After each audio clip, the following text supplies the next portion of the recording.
Hi everyone! So, what can be said about James Cameron? Honestly, it'd be easier to list what can't be said about him. He's one of the most popular directors of our age, who has also developed a reputation for being so difficult to work with that these shirts are available for purchase. His path of success led to the creation of the hit 2009 movie Avatar, which I think is perfectly fine, but that's another story. As the former highest-grossing film of all time, a sequel was pretty much inevitable. It's been a long time coming, but Avatar, The Way of Water has finally arrived. But was it worth the 13-year wait? Let's find out. Welcome to Short and to the Point, where I review movies in 5 minutes or less, or your money back.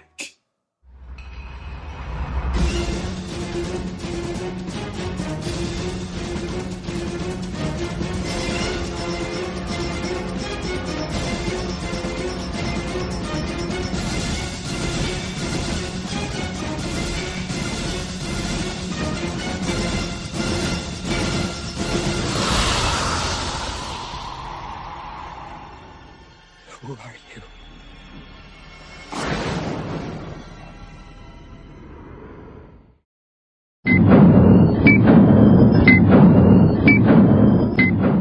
Our story begins several years after the original film.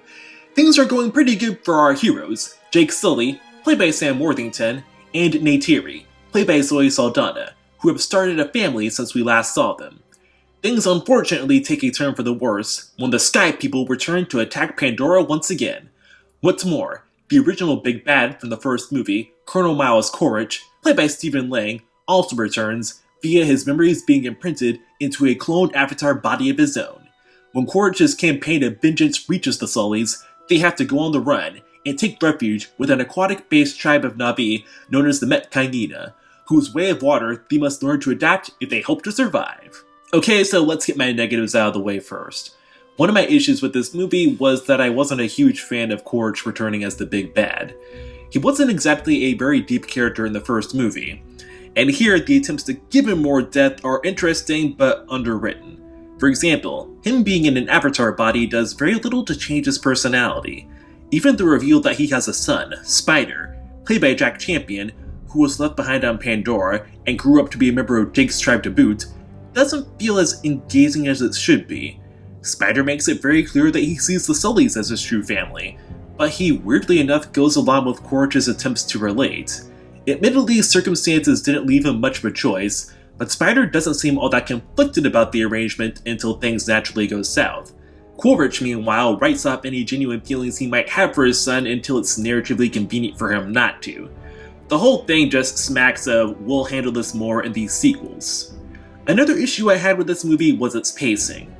This is a long film at 3 hours and 12 minutes, and a lot of that time is spent building on the new character dynamics, but not on the conflict that drives said characters. I'm all for a character-driven story, but without a proper sense of rising action, in this case the looming threat of the humans, it can be pretty easy for one to lose investment in what's going on, especially when the movie has a runtime as long as this. Not helping matters is the climax is also really long.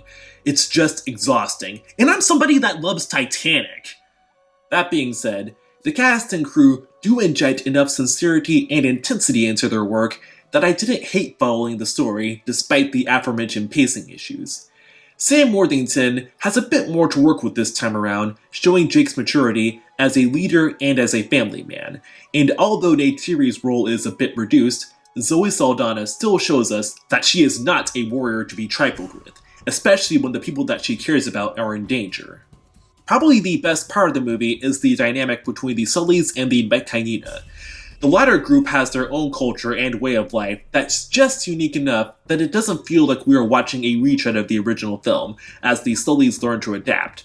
While things do start off hostile between the two groups, some a bit more hostile than others, it honestly is heartwarming when they eventually accept one another. And of course, one can't forget about the movie's cinematography, which is just gorgeous to look at, and the movie's musical score is also quite excellent.